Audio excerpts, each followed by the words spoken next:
Assalamualaikum warahmatullahi wabarakatuh.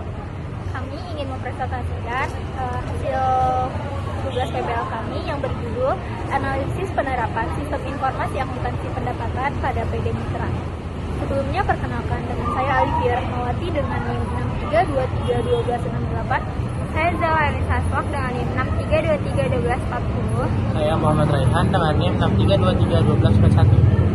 Presentasi ini dibagi menjadi 4 bab. Bab 1 berisi pendahuluan, bab 2 membahas landasan teori sebagai dasar pembahasan, bab 3 merupakan pembahasan utama dari topik yang diangkat, dan yang terakhir bab 4 berisi penutup yang mencakup kesimpulan dan saran.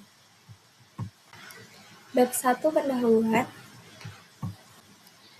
Yang pertama ada bagian umum, perkembangan teknologi informasi mendorong organisasi beralih dari pengelolaan data manual ke sistem terkomputerisasi. Sistem informasi kini penting untuk mendukung proses bisnis, terutama sistem informasi akuntansi atau SIA, yang mencatat dan menyajikan data keuangan dengan baik. SIA membantu meminimalkan kesalahan dan mempercepat laporan keuangan. PD Mitra adalah perusahaan penjualan barang elektronik masih menggunakan pencatatan manual yang beresiko menyebabkan kesalahan dan keterlambatan laporan. Oleh karena itu, penelitian ini bertujuan untuk menganalisis penerapan sistem informasi akuntansi pendapatan pada PD Mitra untuk meningkatkan efektivitas dan efisiensi pengelolaan pendapatan. Selanjutnya, maksud dan tujuan. Pertama, menganalisis proses pengolahan data pendapatan penjualan laptop dan komputer di PD Mitra yang masih dilakukan secara manual, sehingga menyebabkan keterlambatan penyajian informasi pendapatan. Yang kedua, menganalisis tingkat keakuratan data pendapatan yang dihasilkan dari sistem pencatatan manual, serta mengidentifikasi potensi terjadinya kesalahan dalam penyusunan laporan pendapatan. Yang ketiga, menganalisis penerapan sistem informasi akuntansi pendapatan dalam proses penjualan laptop dan komputer di PD Mitra, serta mengidentifikasi kelemahan sistem yang berjalan sebagai dasar pemberi rekomendasi perbaikan. Sedangkan tujuan dibuatnya makalah ini adalah sebagai salah satu syarat untuk memenuhi tugas project-based learning pada mata kuliah Sistem Informasi Akuntansi, Program Studi Akuntansi, Fakultas Ekonomi dan Bisnis, Universitas Bina Sarana Informatika. Selanjutnya, metode penelitian. Metode penelitian adalah langkah yang dilakukan dalam rangka mengumpulkan data dan informasi. Metode pengumpulan data yang digunakan dalam penelitian ini adalah metode penelitian kualitatif dengan pendekatan studi kasus. Metode ini dipilih karena penelitian berfokus pada analisis penerapan sistem informasi akuntansi pendapatan yang sedang berjalan pada PT Mitra. Dan dengan pendekatan studi kasus, penelitian dapat memahami secara mendalam proses bisnis, alur pendapatan, serta permasalahan yang terjadi pada sistem perencanaan pendapatan, sehingga dapat dilakukan analisis terhadap efektivitas dan efisiensi sistem informasi akuntansi yang diterapkan. Teknik pengumpulan data yang digunakan dalam penelitian ini yaitu studi dokumen. Studi dokumen dilakukan dengan mengumpulkan dan mempelajari dokumen-dokumen yang berkaitan dengan pendapatan seperti buku transaksi, pelaporan pendapatan, nota penjualan, dan arsip keuangan lainnya. Dan studi pustaka dilakukan dengan mempelajari buku, jurnal, dan referensi ilmiah lainnya yang berkaitan dengan sistem informasi akuntansi dan pendapatan. Selanjutnya, ruang lingkup. Ruang lingkup yang akan dibahas dalam penelitian ini yaitu sistem informasi penjualan kredit di PD Mitra yang meliputi proses pesanan penjualan secara kredit, pencatatan atau penerimaan kas, serta pelaporan penjualan kepada pemilik. Bab 2 landasan teori. Selanjutnya sistem. Sistem adalah kumpulan objek atau elemen atau bagian yang memiliki arti dan hubungan berbeda yang bekerja sama dan saling mempengaruhi serta terkait dalam rencana atau tingkatan bersama untuk mencapai tujuan tertentu dalam lingkungan yang kompleks. Karakteristik sistem dibagi menjadi 8. Yang pertama ada komponen sistem, yaitu bagian-bagian sistem yang saling bekerja sama. Yang kedua ada batasan sistem, pembatas antara sistem dan lingkungannya. Yang ketiga, lingkungan luar, yaitu faktor luar yang mempengaruhi sistem. Yang keempat, penghubungan sistem, yaitu media penghubung antara subsistem. Yang kelima ada masukan, yaitu data atau energi yang masuk ke sistem. Yang keenam ada keluaran, yaitu hasil dari proses sistem. Yang ketujuh ada pengolahan, yaitu proses pengubahan input menjadi output. Dan yang terakhir ada sasaran sistem, yaitu tujuan yang ingin dicapai sistem. Selanjutnya akuntansi. Akuntansi adalah proses pencatatan dan penyajian data keuangan yang membantu pengambilan keputusan. Fungsi utamanya adalah memberikan informasi tentang posisi keuangan dan kinerja perusahaan. Selanjutnya ada sistem informasi. Sistem informasi adalah sistem yang mengkombinasikan pekerjaan manusia dan penggunaan teknologi dalam upaya mendukung manajemen dan kegiatan operasional. Menurut Arifin, dalam bukunya yang berjudul Analisis Perancangan Sistem Informasi dapat diartikan sebagai suatu sistem yang dibuat oleh manusia yang mencakup berbagai komponen dalam organisasinya dengan tujuan menghasilkan informasi. Selanjutnya, sistem informasi akuntansi. Sistem informasi akuntansi adalah bagian penting dari sistem informasi organisasi yang mengelola data keuangan. Sistem ini terdiri dari 6 komponen, yaitu pengguna, prosedur, data, perangkat lunak, infrastruktur teknologi, dan pengendalian internal. Penerapan sistem informasi akuntansi dapat ditemukan dalam berbagai aktivitas organisasi, seperti sistem penggajian, sistem penjualan dan piutang, sistem pembelian dan utang, serta sistem persediaan dan pelaporan keuangan.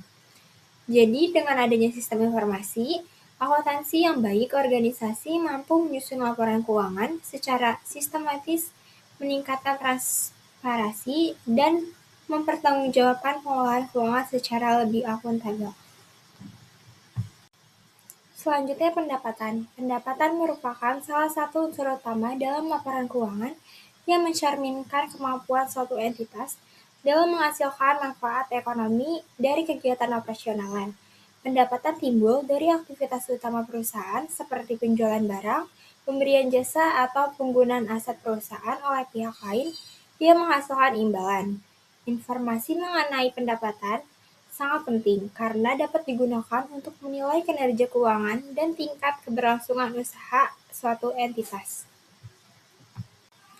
Selanjutnya jurnal. Jurnal adalah catatan akuntansi yang digunakan untuk mencatat transaksi keuangan secara sistematis berdasarkan urutan waktu terjadinya transaksi. Berikut ini merupakan jurnal yang digunakan dalam mencatat pendapatan.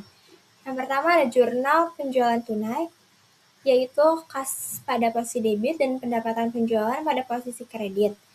Yang kedua ada penjualan kredit, piutang penjualan pada posisi debit, dan pendapatan penjualan pada posisi kredit. Yang ketiga ada jurnal pendapatan bunga, yaitu piutang bunga di posisi debit dan pendapatan bunga di posisi kredit. Activity diagram.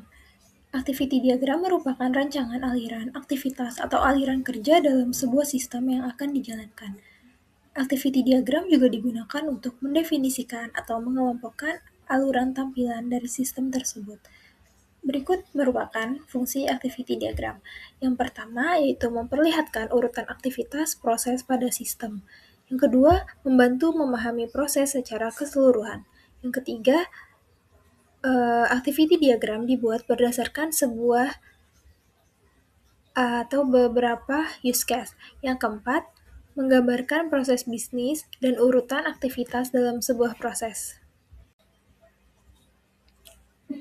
Berikut merupakan simbol-simbol yang ada pada activity diagram. Yang pertama itu namanya activity, fungsinya untuk menyatakan bagaimana masing-masing kelas antarmuka saling berinteraksi satu sama lain. Yang kedua, gambar panah, yaitu namanya control flow, menunjukkan urutan eksekusi.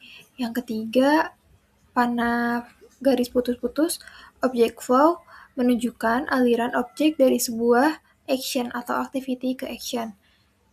Terus yang keempat ada start point, untuk menyatakan bahwa sebuah objek dibentuk atau diawali. Yang kelima, end point, menyatakan bahwa sebuah objek dibentuk atau diakhiri. Lalu yang keenam ada join atau penggabungan. Fungsinya adalah menyatakan untuk menggabungkan kembali activity atau action yang paralel. Yang ketujuh ada fork untuk menyatakan pemecahan behavior menjadi activity atau action yang paralel. Terus yang terakhir ada sistem, fungsinya untuk menspesifikasikan paket yang menampilkan sistem secara terbatas.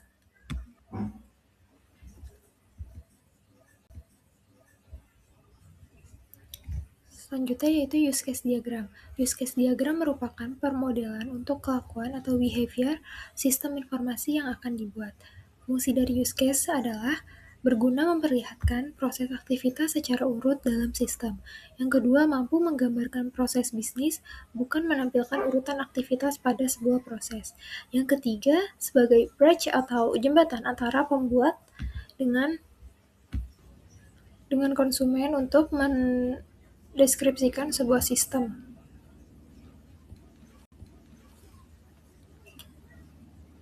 Berikut adalah simbol-simbol dari use case diagram. Yang pertama itu aktor, untuk menspesifikasikan himpunan peran yang pengguna mainkan ketika berinteraksi dengan use case. Yang kedua, panah garis putus-putus atau yang biasa disebut dependensi, untuk menyatakan hubungan di mana perubahan yang terjadi pada suatu elemen mandiri akan mempengaruhi elemen yang bergantung pada elemen yang tidak mandiri.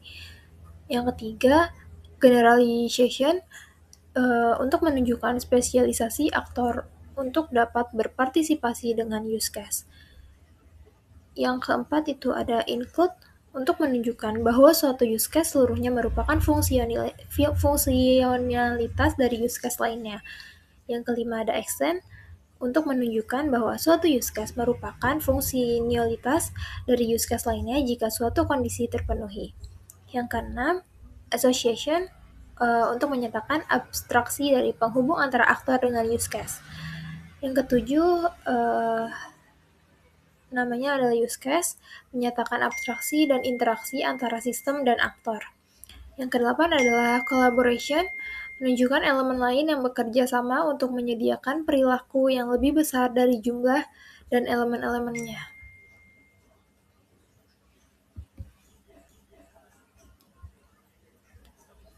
Selanjutnya itu gambaran umum tentang perusahaan yang kami analisis, yaitu PD Mitra. PD Mitra merupakan UMKM yang bergerak di bidang penjualan elektronik seperti komputer dan laptop. Seiring berkembangnya usaha dan meningkatnya transaksi, perusahaan ini memerlukan sistem pengelolaan keuangan yang efektif dan efisien. Penerapan sistem berbasis komputerisasi dapat mempercepat proses administrasi, mengurangi kesalahan pencatatan, dan meningkatkan kualitas informasi. Namun masih terdapat proses yang dilakukan secara manual atau tulis tangan di kertas, sehingga diperlukan analisis terhadap sistem informasi akuntansi pada PD Mitra ini untuk pengelolaan keuangan yang lebih efektif. Selanjutnya adalah sejarah perusahaan atau identiti perusahaannya. PD Mitra ini salah satu usaha yang bergerak di bidang perdagangan komputer dan laptop, serta perangkat teknologi yang berlokasi di Jalan Irian Barat nomor 47 Bandung. PD Mitra ini telah berdiri sejak tahun 2016 dan terus berkembang sebagai penyedia berbagai produk komputer dan laptop untuk kebutuhan seperti toko, instansi, maupun pelanggan perorangan. Dengan mengutamakan pelayanan dan kepercayaan pelanggan, PD Mitra terus mengembangkan usaha, memperluas distribusi, dan meningkatkan kualitas layanan. Struktur organisasi dari perusahaan ini yaitu yang paling atas ada pemilik, lalu kasir, dan bagian keuangan.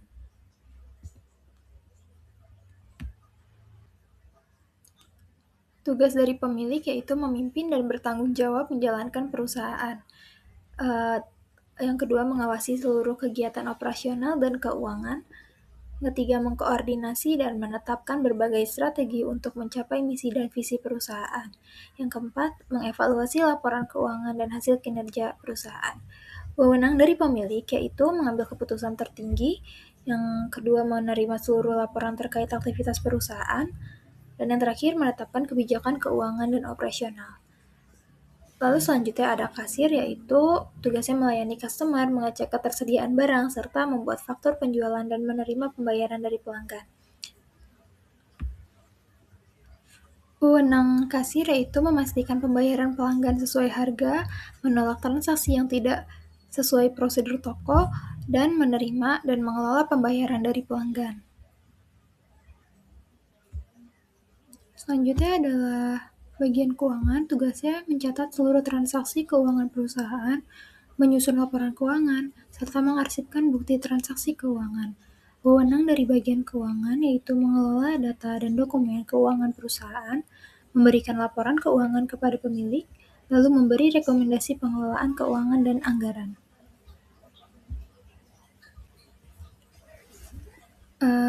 Proses bisnis sistem berjalan pada PD Mitra ini yaitu yang pertama, prosedur pemesanan dan penjualan secara kredit. PD Mitra menyediakan berbagai komputer dan laptop untuk dijual kepada pelanggan. Pelanggan memilih komputer atau laptop dan menanyakan ketersediaan barang kepada kasir. Apabila barang tersedia, kasir menjelaskan syarat penjualan kredit dan membuatkan faktur penjualan setelah pelanggan menyetujui. Barang kemudian diserahkan kepada pelanggan dan bagian keuangan mencatat piutang usaha dari transaksi tersebut. Selanjutnya, prosedur pelaporan. Pada saat jatuh tempo, pelanggan melakukan pembayaran kredit kepada kasir yang selanjutnya diserahkan ke bagian keuangan. Bagian keuangan ini mencatat pelunasan piutang dari pelanggan dan menyusun laporan keuangan yang kemudian akan disampaikan kepada pemilik untuk guna mengevaluasi serta pengambilan keputusan. Berikut adalah activity diagram untuk perusahaan PD Mitra ini. Ada pelanggan, kasir, dan bagian keuangan. Di pelanggan dimulai dengan menu start, yaitu memilih barang, lalu menanyakan ketersediaan barang. Selanjutnya, ketersediaan barang akan dicek oleh kasir. Apabila barang tersedia, akan dilanjutkan. Apabila tidak tersedia, maka pesanan ditolak. Selanjutnya, jika barang tersedia, yaitu kasir mengkonfirmasi bahwa barang tersedia, lalu menjelaskan syarat untuk penjualan kredit. Lalu dari pelanggan mengajukan pembelian secara kredit. Selanjutnya ke bagian kasir lagi, kasir membuatkan faktur penjualan kredit, lalu menyerahkan barang ke pelanggan.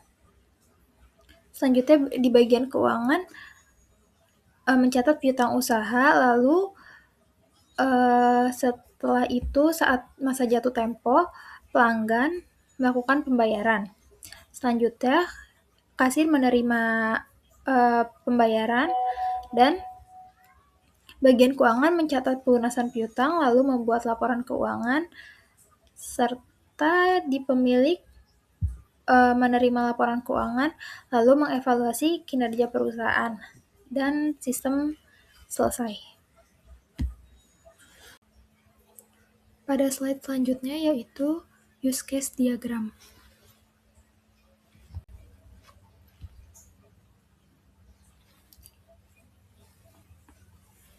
Use case naratif penjualan kredit. Tujuannya untuk mengelola proses penjualan barang secara kredit mulai dari pengecekan barang hingga penerimaan pembayaran. Use case ini menggambarkan proses penjualan kredit yang dilakukan oleh kasir, termasuk pembuatan faktur dan penyerahan barang kepada pelanggan. Skenario utamanya yaitu aktornya adalah kasir. Kasir akan login ke sistem dan pelanggan mengajukan pembelian secara kredit. Lalu aksi dari kasir ini atau aktor ini yaitu pertama mengecek ketersediaan barang, reaksi sistem yaitu menampilkan data dan stok barang. Kedua, kasir mengkonfirmasi barang dan syarat-syarat kredit. Lalu sistem menyimpan data transaksi kredit. Yang ketiga, kasir membuat faktur penjualan kredit dari sistem, yaitu yang timbul adalah sistem menyimpan dan menampilkan faktur. Yang keempat, kasir menyerahkan barang kepada pelanggan. Dan di sistem mencatat pengeluaran barang. Lalu yang kelima itu kasir menerima pembayaran. Sistem akan mencatat pembayaran pelanggan. Dan kondisi akhir adalah transaksi penjualan kredit berhasil dicatat. Berikut ini merupakan deskripsi use case pengelolaan piutang. Use case naratif pengelolaan piutang. Yang pertama ada tujuan, yaitu mencatat dan memantau piutang usaha dari transaksi penjualan kredit. Selanjutnya ada deskripsi. Use case ini menggambarkan proses pencatatan piutang dan pelunasan piutang pelanggan. Selanjutnya ada skenario utama. Yang pertama ada kondisi awal.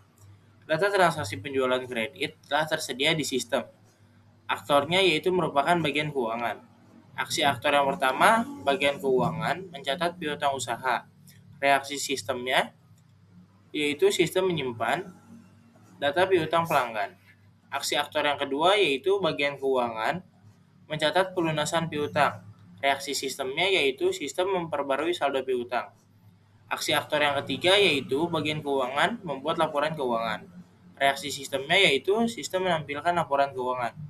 Kondisi akhirnya, data piutang dan laporan keuangan tersimpan dan dapat digunakan. Selanjutnya, ada deskripsi use case evaluasi kinerja keuangan. Use case naratif evaluasi kinerja perusahaan. Yang pertama, mengevaluasi kinerja perusahaan berdasarkan laporan keuangan. Kemudian ada deskripsi. Use case ini menjelaskan proses pemilik dalam menerima dan mengevaluasi laporan keuangan. Selanjutnya ada skenario utama. Yang pertama ada kondisi awal. Laporan keuangan telah tersedia di sistem. Aktornya yaitu pemilik. Aksi aktor yang pertama, pemilik menerima laporan keuangan. Reaksi sistemnya yaitu sistem menampilkan laporan keuangan. Aksi aktor yang kedua yaitu pemilik mengevaluasi kinerja perusahaan. Reaksi sistem yang kedua yaitu sistem menampilkan data pendukung evaluasi. Kondisi akhirnya yaitu pemilik memperoleh informasi kinerja perusahaan. Selanjutnya ada bentuk dokumen masukan. Yang pertama ada daftar stok komputer dan laptop. Nama dokumennya yaitu daftar stok komputer dan laptop. Fungsinya informasi jumlah dan jenis komputer serta laptop yang tersedia. Sumbernya dari kasir, tujuannya juga untuk kasir. Media yang digunakan kertas, jumlahnya ada 2 rangkap. Kemudian frekuensinya harian. Formatnya lampiran A1. Bentuk dokumen masukannya, yang kedua ada daftar harga komputer dan laptop. Nama dokumennya daftar harga komputer dan laptop. Fungsinya menyampaikan informasi harga komputer serta laptop yang tersedia. Sumbernya yaitu bagian keuangan. Tujuannya ditujukan untuk bagian kasir. Media yang digunakan yaitu kertas. Jumlahnya 2 rangkap. Frekuensinya jika terjadi perubahan harga. Formatnya lampiran A2. Selanjutnya ada data penjualan kredit. Nama dokumennya yaitu data penjualan kredit. Fungsinya untuk mencatat transaksi penjualan secara kredit. Sumbernya kasir. Tujuannya ditujukan untuk bagian keuangan. Media yang digunakan yaitu kertas. Jumlahnya 1 rangkap. Frekuensinya terjadi setiap penjualan kredit. Formatnya lampiran A3. Selanjutnya ada bentuk dokumen keluaran. Bentuk dokumen masukan dalam sistem penjualan pada UD Mitra antara lain. Yang pertama yaitu faktur penjualan kredit. Nama dokumennya faktur penjualan kredit. Fungsinya untuk menyampaikan bukti transaksi penjualan kredit. Sumbernya ditujukan untuk kasir. Tujuannya yaitu pelanggan dan bagian keuangan. Media yang digunakan yaitu kertas. Jumlahnya 2 rangkap. Frekuensinya setiap terjadi transaksi penjualan. Formatnya lampiran B1. Yang kedua ada laporan piutang usaha. Nama dokumennya yaitu laporan piutang usaha. Fungsinya untuk menyampaikan informasi pendapatan. Sumbernya bagian keuangan. Tujuannya ditujukan kepada pemilik. Media yang digunakan yaitu kertas. Jumlahnya 1 rangkap. Frekuensinya harian. Formatnya lampiran 2B. Yang ketiga ada laporan keuangan. Nama dokumennya yaitu laporan keuangan. Fungsinya untuk menyampaikan informasi keuangan perusahaan sebagai evaluasi kinerja. Sumbernya pada bagian keuangan. Tujuannya ditujukan untuk pemilik. Medianya kertas. Jumlahnya 1 rangkap. Frekuensi jangka waktunya yaitu 1 bulan. Formatnya lampiran B3. Selanjutnya ada permasalahan pokok. Yang pertama yaitu resiko human error yang tinggi. Pencatatan manual rentan terhadap kesalahan tulis atau typo, kesalahan perhitungan nominal pendapatan, serta ketelitian dalam merekap data. Yang kedua yaitu lambatnya penyajian laporan. Proses rekapitulasi data, pendapatan dari nota-nota fisik, membutuhkan waktu yang lama. Yang ketiga, keamanan dan integritas yang rendah. Dokumen fisik atau kertas sangat rentan terhadap risiko kerusakan, yaitu bisa karena terkena air atau api, atau juga bisa jadi hilang. Yang keempat, kurangnya integritas data penjualan kredit. Selanjutnya ada pemecahan masalah. Yang pertama, evaluasi penerapan sistem informasi akuntansi pendapatan. Evaluasi terhadap prosedur pencatatan transaksi penjualan dan penerimaan kas yang berjalan pada saat ini. Untuk mengetahui kelemahan sistem serta peluang perbaikan agar pencatatan pendapatan dapat dilakukan secara lebih akurat dan tepat waktu. Yang kedua ada pengembangan sistem penjualan kredit berbasis komputer. Pengembangan sistem penjualan kredit berbasis komputer diharapkan dapat membantu proses pencatatan transaksi dan perhitungan piutang secara lebih cepat dan akurat. Selanjutnya ada bab 4 yang merupakan bagian penutup yang berisi kesimpulan dan saran. 4 yaitu bagian penutup. Yang pertama ada kesimpulan. Berdasarkan hasil analisis, penerapan sistem informasi akuntansi pendapatan di PD Mitra, diketahui bahwa pencatatan pendapatan penjualan kredit masih dilakukan secara manual, sehingga menimbulkan risiko kesalahan pencatatan, keterlambatan penyusunan laporan, rendahnya keamanan data, serta belum terintegrasinya data penjualan, piutang, dan penerimaan kas. Oleh karena itu, peningkatan penerapan sistem informasi akuntansi pendapatan yang terkomputerisasi diharapkan dapat meningkatkan keakuratan, efisiensi, dan keterpaduan data, serta mendukung pengelolaan pendapatan dan pertumbuhan usaha PD Mitra secara berkelanjutan. Selanjutnya ada saran, yaitu berdasarkan hasil analisis penerapan sistem informasi akuntansi pendapatan di PD Mitra, perusahaan perlu meningkatkan penerapan sistem yang terkomputerisasi dengan dukungan pelatihan pengguna dan keamanan data yang memadai. Hadapannya, pengembangan fitur analisis pendapatan dan pemantauan piutang secara real time diharapkan dapat menunjang efektivitas operasional PD Mitra. Sekian presentasi dari kami, kurang lebihnya mohon maaf. Wassalamualaikum warahmatullahi wabarakatuh.